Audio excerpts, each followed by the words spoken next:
Hey everyone, and welcome. My name is John Nerrell, and it is a little unusual for me to be coming to you live on a Monday night, but I wanted to make sure I had a chance to connect with you this week.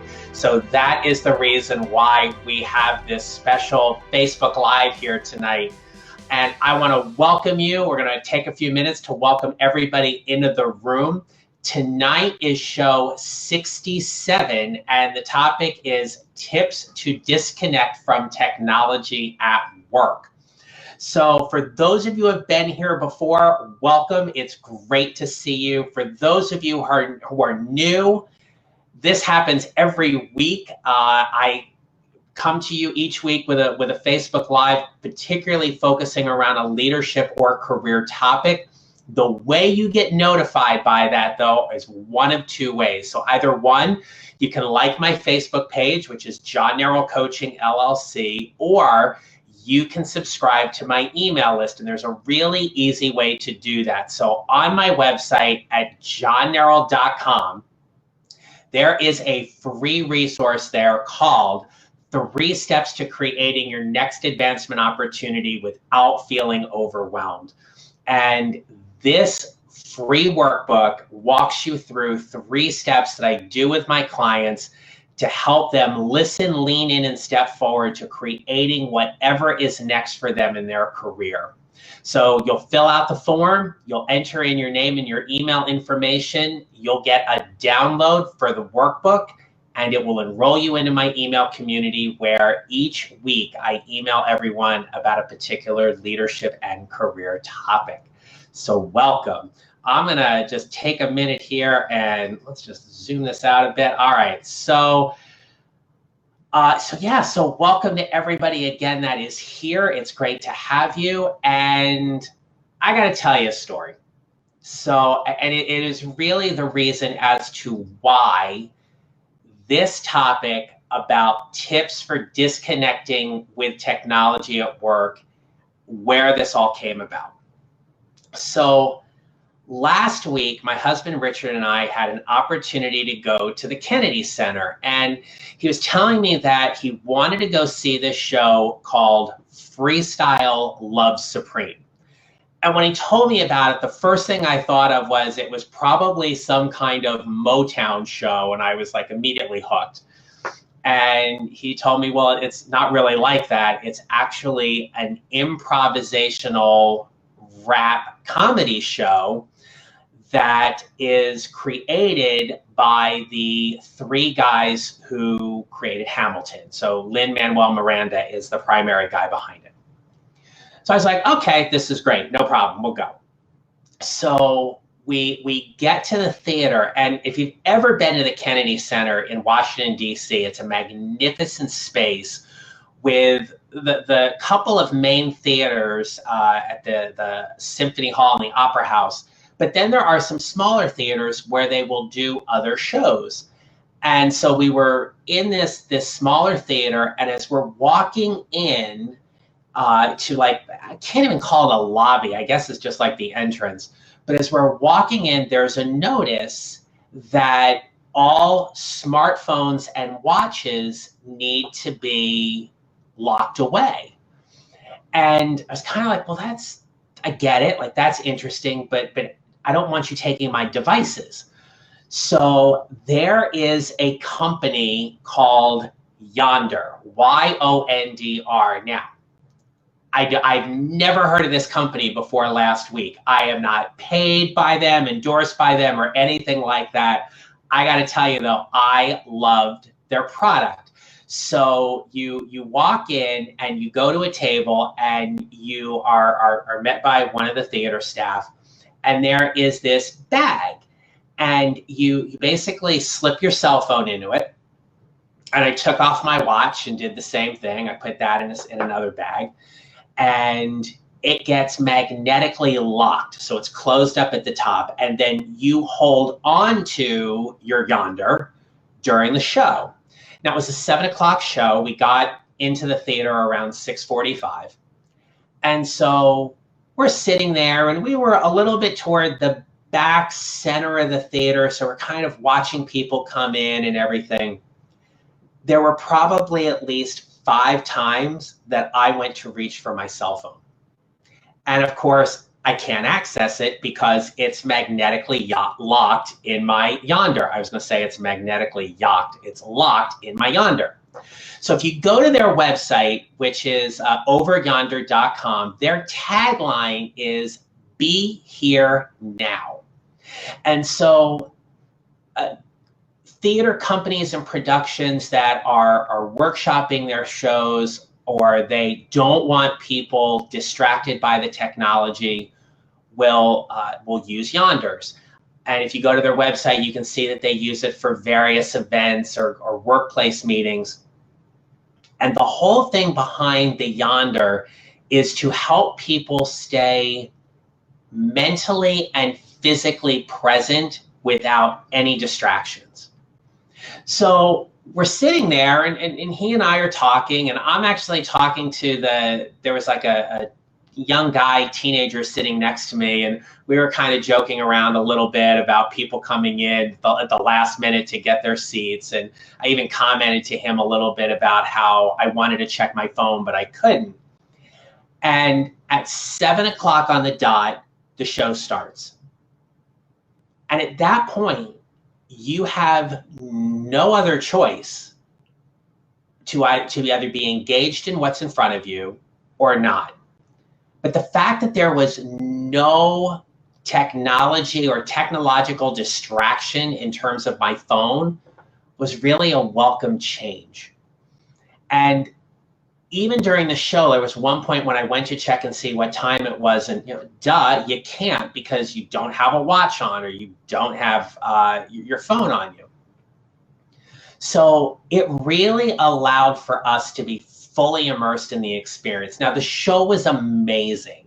So it had a lot of laughs. The 4 guys that did this show were masters at improvisational rap and recreating stories from people in the audience.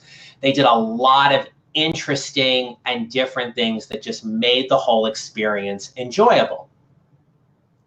So we get done, and we go to leave, and you just kind of follow the flow out of the theater, and there are various representatives with these rather large discs, and they just tap the YONDR on the magnetic button, and it opens it up, and you grab your device and you drop the YONDR in a box on the way out, and that's it.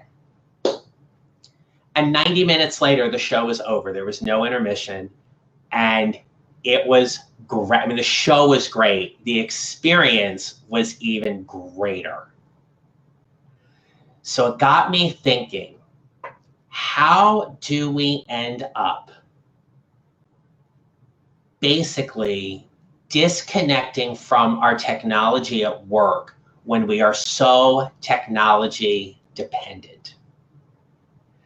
And so that's the focus of today's show. So I'm going to share with you a few tips and tricks and things that I've done in the past to help create a space and environment where you get to focus on the other person and not be distracted by the technology. All right, so here we go. So the first thing is very simply, just put the phone away. So whenever I would meet with my team, and I had a desk in my office where we would meet, 95, 98% of the time, that phone was away from the table. It was either in my bag, in the desk drawer, or it was far enough away on my desk and put on vibrate so it would not be a distraction. So you're probably sitting there going, all right, John, well, what was the 5% of the time? Sometimes life happens, and sometimes you might be expecting a phone call, or I was waiting for a message to come through. And so very simply, I just cleared that at the beginning of the conversation and said, look, I don't mean to be rude, but I'm going to leave my phone here on the table because I'm expecting something to come in that I do need to attend to. But as soon as that's done, I'll put it away. Is that okay? And of course, everybody was always agreeable to it. Look, I'll be the first one to tell you I am not that damn important. But sometimes, like I said, life just happens, and we need to have it there. So find a way to put the phone away. Here's another thing. And notice this when you're out as well. So there is a big difference when you are at dinner or you're at a work meeting, or if you're just having dinner with your family. There is a difference between the phone being up, all right? So there's phone being up where you can see the screen, and the phone being face down. So if the phone is face up, I can still look at the messages. I can still see what's going on. If the phone is face down, okay, if it's face down like this, right, I can't see it, but the temptation or the distraction is still there. So put it in your pocket. If you're, if you've got a bag or a purse and you're putting it in there, put that away. But focus on the other person sitting across from you. That's the gift in this moment, is to fully connect with that other person. And in the workplace, if you're having a conversation with someone and you need to discuss something that might be a difficult or courageous type conversation, the phone is clearly a distractor because it is saying that whatever is on that phone is more important than me. You're not giving me your undivided attention. So simply just put the phone away, all right? Get away from the computer when you're having a meeting with somebody, meaning sit at a table that's away from the technology. Don't have your laptop out. Don't sit at your desk where you've got your computer there. If your office is small and you need to sit at the desk and the computer's there in order to make space, that's happened to me on a number of occasions, fine, but turn the monitor off. Make sure you are eliminating as many distractions as possible so that when you're having that conversation with someone at work, you are able to connect fully. Here's another one. Institute a digital diet for your meetings. So I cannot begin to tell you how many times I have walked into a meeting and I have seen someone sitting there with their laptop open or they're on their phone, and they are clearly disengaged from the meeting. And they have even said in the meeting, well, I have to get this done, so I need to have this. Great. I have told people to leave my meeting. Great, you need to get something done? Great. You're not fully present at the meeting, so go. A good meeting has very clear and established norms for what professional behavior is going to look like. Instituting a digital diet simply means that we come to the table to share ideas, share information, share any kind of problems or challenges that we're having, and we're looking for a solution. And in order to do that, we are doing that away from technology. Now, if you're having a meeting and you need to bring up documents and review them in front of everybody, we understand that's a completely different meeting. But instituting a digital diet is simply designed to help you create greater engagement and interaction with the people on your team. So I encourage you to think about what that might look like. Enlist the help of a trusted colleague or partner in letting them know that you're trying to just detach from technology a little bit. You're not shirking your responsibilities or not trying to be as fully present as possible, but that you're looking for a little help and support. So you go to run out to lunch and you're going to run out and get some food and come back. Do you really need to be checking your email while you're walking to and from lunch? Don't even get me started on the texting while you are walking, or let alone texting while you are driving, because that really drives me nuts on those things. Enlist the help of somebody to say, look, I'm just trying to detach from the work phone a little bit. We're going to take 20 minutes and walk out to lunch. Hold me accountable. Don't let me bring my phone with me. And then you have a partner in this new adventure, if you will, about figuring out what it's like to fully detach from technology at given intervals that are appropriate, and help you recharge your battery a little bit. Look, as much as there's a battery on this device, we also have an energetic battery as well. When our energetic battery gets so low, we can't serve fully the people on our team, our coworkers, our direct reports, our organization, even our leadership, when we don't have the capacity to really be fully present with them because we are overwhelmed at times by the technology. Be mindful of where technology lives in your life. We are in a digital age where there is no escaping the fact that technology is important. It is needed. It makes our life easier. I'm trying to figure out what we're going to do for dinner later on, and maybe I'm going to go on and do DoorDash or Grubhub or something like that. I don't know, but I know that it makes it super helpful for me in many, many ways. I also understand that at times the technology is a distraction and an energy drain. So we need to be really mindful about when those events happen and what it is that we can do to charge our own battery a little more without being drained by the technology hurdles that are there.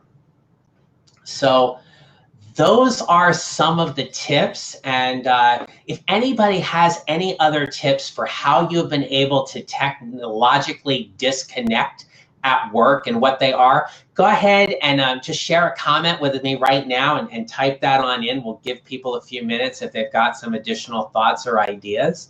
But as you're going ahead and putting all of those in, here's the thing.